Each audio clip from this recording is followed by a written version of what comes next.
Dadah. Pak Jokowi mau kemana, Pak? Ini ngantar cucu, ngantar anak dan cucu keluar kota. Kondisi secara umum seperti apa, Pak? Ya baik, baik-baik saja. Baik-baik saja, tapi masih dalam sedikit pemulihan. Orang manusia terlalu lama memakai topeng, kulitnya akan mulai menyesuaikan. Wajah menjadi topeng yang permanen, gerak otot menjadi sinyal palsu. Dalam psikologi politik, ia disebut pseudologia fantastika. Ketika kebohongan dipelihara hingga ia menjadi bagian dari identitas, maka tubuh yang sesuai dengan nur ilahiyahnya akan mulai mengusirnya. Sistem imun mulai meragukan dirinya sendiri. Inilah awal dari keruntuhan internal. Tubuh sesungguhnya tidak ingin sakit. Ia hanya ingin jujur. Tubuh hanya akan berhenti berontak jika jiwa sudah siap berdamai. Mungkin yang dibutuhkan untuk penyembuhan dimulai dari pengakuan. Jadi bukan salep, bukan obat anti alergi, bukan obat untuk meredakan autoimun, bukan dokter spesialis kulit, tapi kejujuran dan pengakuan. Mungkin penyakit Pak Joko Widodo adalah undangan terakhir dari tubuhnya sendiri. Akuilah yang seharusnya diakui, kata tubuhnya, sebelum tubuh ini menjadi bukti yang tak terbantahkan. Jadi simpulannya adalah, klaim alergi kulit dari ajudan Pak Joko Widodo tidak konsisten secara ilmiah, berdasarkan dari durasi, onset, tanda dan gejala, serta perkembangannya. Manifestasi kulit Pak Joko Widodo lebih konsisten dengan penyakit autoimun atau kondisi imun kronik, bukan alergi kulit biasa. Faktor stres kronik, konflik batin, dan kemungkinan beban kebenaran yang disembunyikan bisa memicu ekspresi imun abnormal ini. Maka, pendekatan spiritual disarankan agar tubuh yang menolak ketidaksesuaian antara jiwa dan tindakan dan kulit menjadi saksi diam penderitaan itu bisa disembuhkan.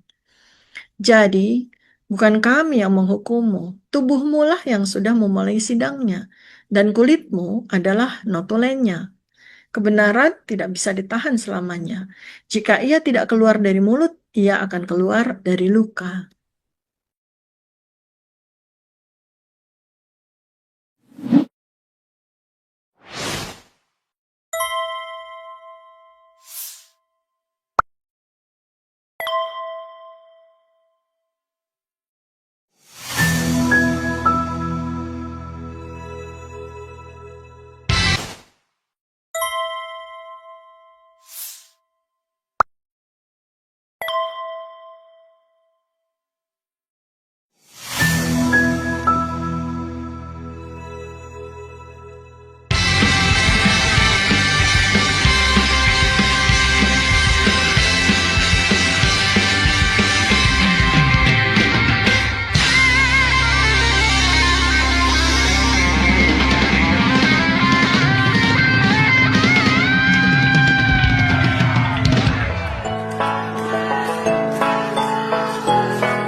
Assalamualaikum warahmatullahi wabarakatuh.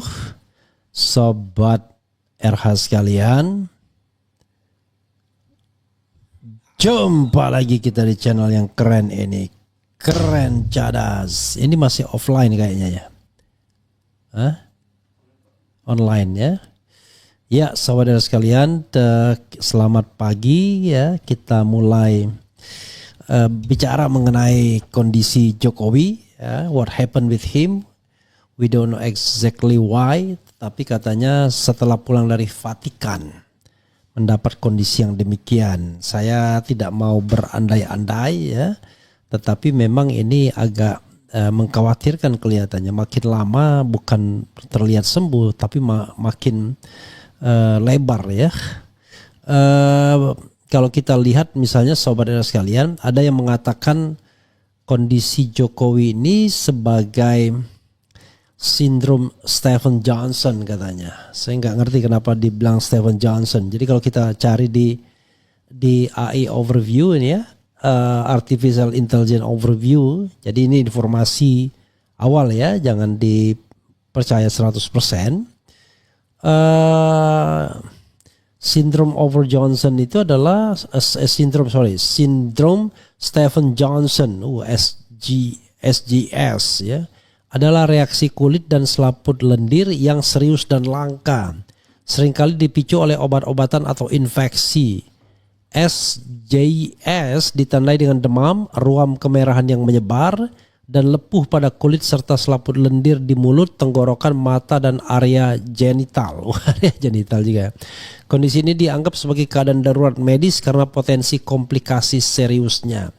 Penyebab obat-obatan SJS seringkali disebabkan oleh reaksi alergi terhadap obat-obatan tertentu seperti antibiotik, obat anti-inflamasi, non-steroid, OAINS, obat antikonvulsan, dan obat asam urat. Infeksi bakteri, virus atau jamur juga dapat memicu SJS ya, SJS ya. Faktor genetik, beberapa orang mungkin memiliki predisposisi genetik untuk mengalami SJS ya, SJS bukan SJS ya. Gejala awal demam, sakit kepala, sakit tenggorokan, kelelahan dan nyeri otot. Ruam kemerahan atau keunguan yang menyebar disertai lepuh yang mudah pecah dan mengelupas. Keterlibatan selaput lendir, lepuh pada mulut, tenggorokan, mata, dan area genital. Gejala lain bengkak pada kelopak mata, konjungtivitis, kesulitan menelan, dan nyeri saat buang air kecil. Penanganan, penghentian obat yang dicurigai. Langkah pertama adalah menghentikan obat yang diduga menjadi penyebab SJS. Perawatan di rumah sakit.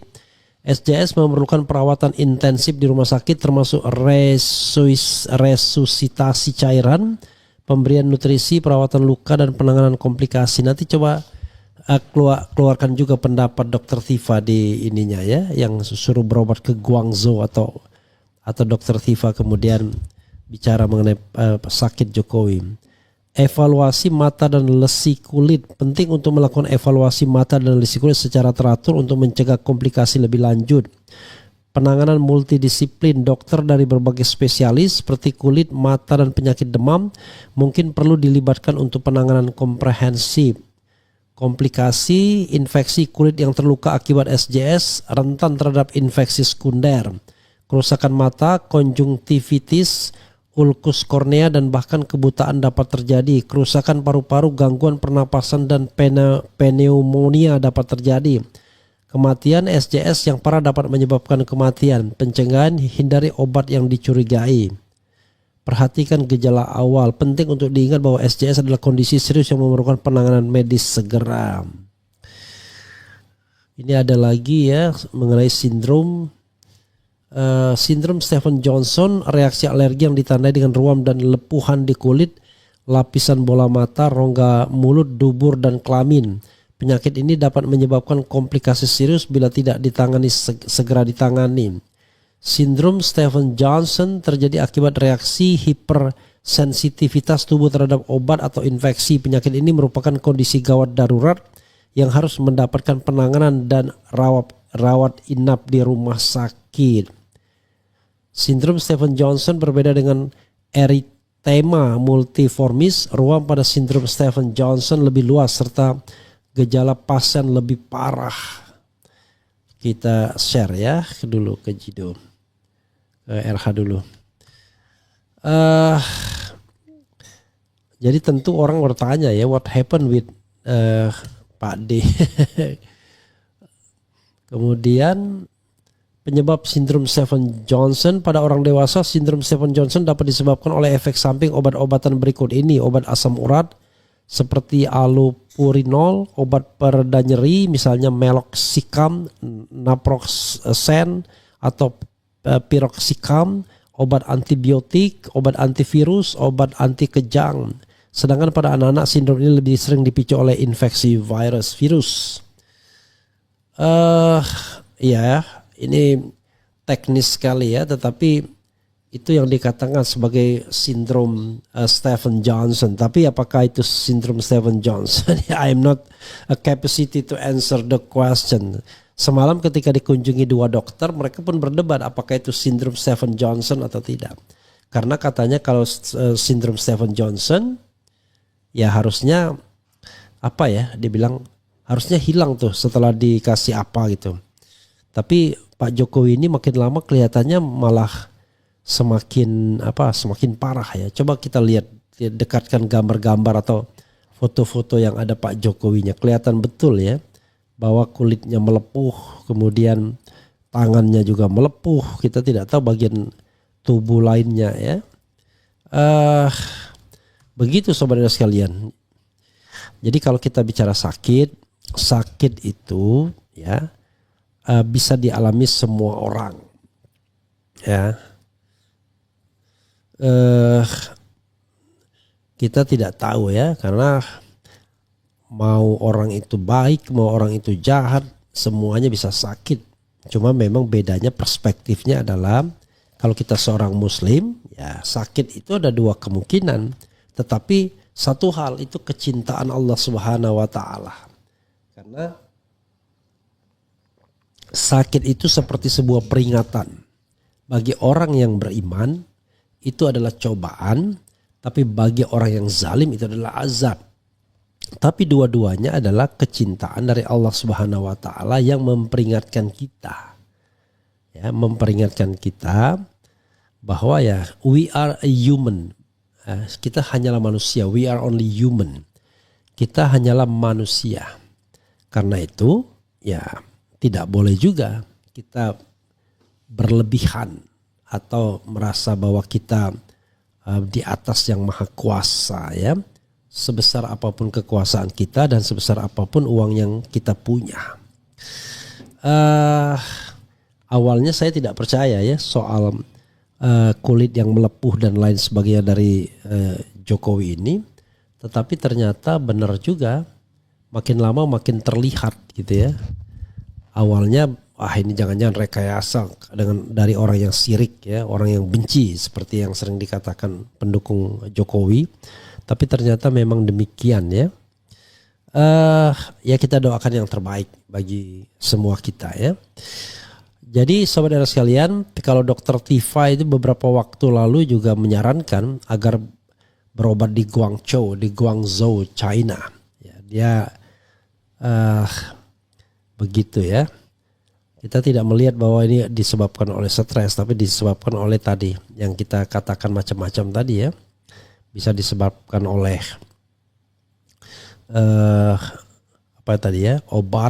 obat-obatan rata-rata ya, obat-obatan yang dimakan. Dan kita tahu bahwa mungkin saja Pak Jokowi ketika di Vatikan karena cuaca yang berbeda minum obat-obat tertentu yang kemudian memicu yang namanya Stevens-Johnson syndrome ini.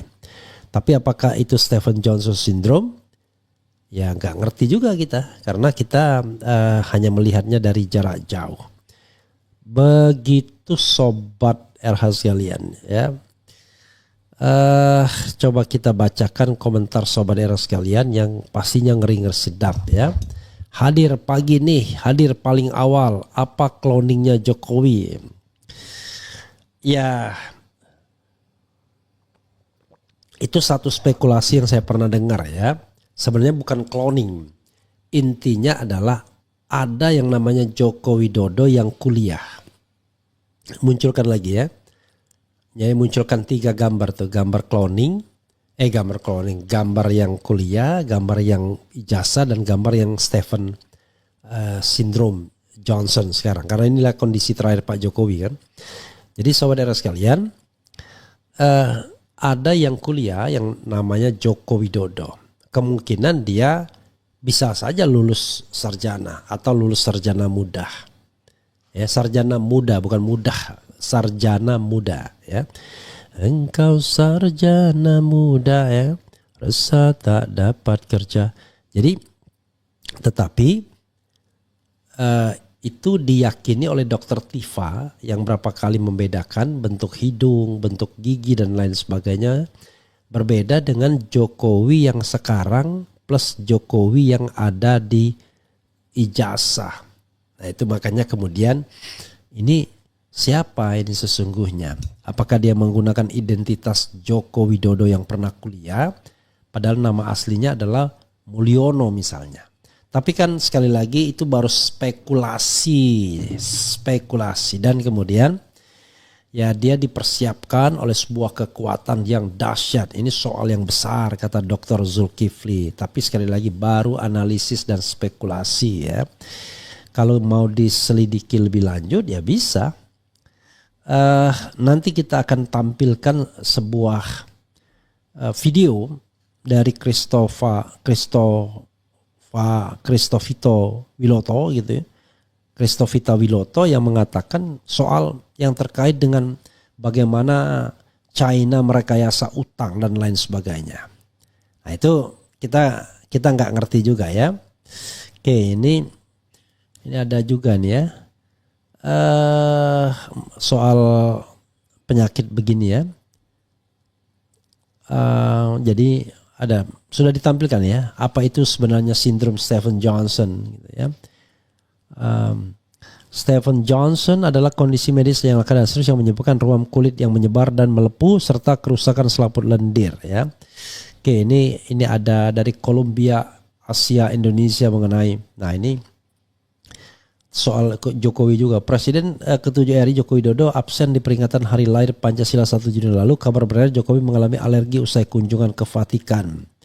Ajudannya Sari Fitriansa menyebut cuaca ekstrim jadi pemicu utama. Ia juga membantah rumor soal penyakit serius atau pemeriksaan medis ke luar negeri. Ya memang ada isu yang mengatakan bahwa Jokowi langsung diterbangkan ke Jepang ya.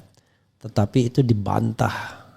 Tapi kita nggak ngerti juga karena kita tahu sobat RH sekalian, ke Jepang ini tidak memerlukan visa kalau kita menggunakan paspor elektronik. Itu satu, sehingga ya bisa cepat ya. Kedua, kalau pakai pesawat pribadi ya ke Jepang itu ya nggak lama. Kurang lebih ya kayak ke Papua saja ke Jepang itu ya. Apalagi pakai pesawat elektronik, pesawat jet atau pribadi ya. Cuma kita tidak tahu apakah betul Pak Jokowi sempat ke Jepang ya, ketika dia tidak hadir di dalam acara peringatan hari lahirnya Pancasila 1 Juni. Dan kalau sekarang sudah 22 Juni, maka ya 22 hari sudah dia sakit, 1 bulan barangkali ya. Jadi awalnya kan dibantah, tetapi ternyata menjadi terus bermasalah ya. Kita bacakan ya. Assalamualaikum warahmatullahi wabarakatuh. Abang RH sehat selalu. Saya tidak bisa mau membacakan yang aneh-aneh ya. Jangan-jangan efek oplas. Hati-hati pulau-pulau dijual. Oke. Penyakit kulit. Oke. Pak Joko kelihatan gemoy, ke Kalimantan Utara hadir ya. Astagfirullahalazim, pagi semua, awas ada penyakit kok malah pada datang. Kita tidak mendapatkan konfirmasi bahwa sindrom ini menular. Tapi begini, di dalam ulang tahunnya yang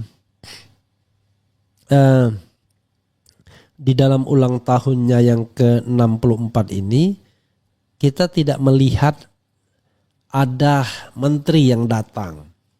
Kita tidak melihat ada mantan anak buah yang datang dan lain sebagainya. Kita juga tidak melihat karangan bunga dari siapa, misalnya Pratikno dan lain sebagainya. Atau kita yang tidak terlihat, atau bagaimana kita nggak tahu. Karena kalau kita lihat sebelum beliau sakit, wah orang berdatangan berduyun-duyun. Nah kalau kita kaitkan dengan konon katanya menurut Christovita Wiloto bahwa yang namanya Prabowo itu sudah membongkar konspirasi antara Xi Jinping dengan Jokowi. We don't know exactly ya. Xi Jinping konon sekarang sudah tahanan rumah 10 hari karena dia merekayasa utang yang seolah-olah utang Indonesia, tetapi sesungguhnya itu adalah uang-uang BUMN. Nanti kita bahas setelah ini, walaupun ngeri-ngeri sedap ya. Makin ngeri-ngeri sedap saja pembahasan soal ini ya. Apakah iya ya? Nanti kita harus gini. Kalau kita mendapatkan informasi seperti itu, sebelum mendapatkan sesuatu hal yang solid, kita harus a big question. Jangan diterima mentah-mentah. Karena misalnya Xi Jinping tahanan rumah itu kan kita nggak tahu beritanya benar atau enggak ya. Misalnya gini. Wah ini heboh, Xi Jinping dikudeta dan jadi tahanan rumah. Tapi ini lucunya beritanya adalah September 2022, bukan terbaru ya. Nanti kita lihatlah ya. Karena rata-rata bukan berita yang baru, jangan-jangan video yang lama itu. Tapi yang jelas video ketika Presiden ketika muncul ketika Jokowi ketika Prabowo sudah jadi presiden. Ngomongnya sambil lihat berita kita kemudian ngomong gak karu-karuan ya. Kita bacakan lagi komentar Sobat Era sekalian ya. Jangan diam di saat para penjahat negara terus-terusan melakukan kejahatan. Kemudian barang siapa yang berbuat kebaikan meski sebesar zarah biji sawi maka ia akan mendapatkan balasan yang setimpal. Dan barang siapa yang berbuat keburukan meski sebesar zarah ...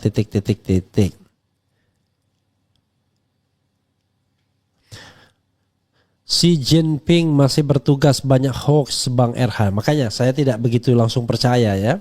Karena kadang-kadang begini, saya pernah mendapatkan video yang ngeri banget. Bahwa pasukan Indonesia kemudian dibom pasukan Amerika dan Israel di Gaza.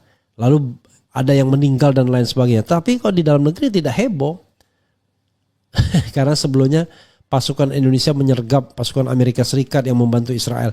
Nah ini yang begini-gini kok bisa ya ada sebuah video yang luar biasa seperti itu. Ingat penyakit kulit yang diderita Mustafa Kemal Atatürk dan Mirza Ghulam Ahmad. We don't know exactly ya. Jangan langsung dikait-kaitkan, tetapi kita doakan yang terbaik bagi semua kita ya. Termasuk bagi Pak Jokowi. Jadi yang terbaik. Yang terbaik itu ya kehendak Allah Subhanahu wa taala. Mudah-mudahan semua kita husnul khatimah, dijauhkan dari mara bahaya, diampuni dosanya, dilepaskan dari siksa kubur, dan kemudian bersama orang-orang yang beriman menjejak surganya di akhir zaman kelak ya.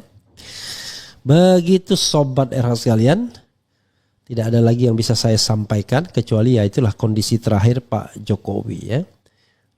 Ruam, kulit mengelupas, kemudian kepala mulai botak, lalas di depan, kemudian kelihatan jalannya lamban, gerakannya lamban, atau karena nggak ngerti ya, kelihatan betul bahwa ada masalah ya dengan kesehatannya. Itu saja saudara sekalian, mudah-mudahan bermanfaat. Wassalamualaikum warahmatullahi wabarakatuh. Kita coba kasihkan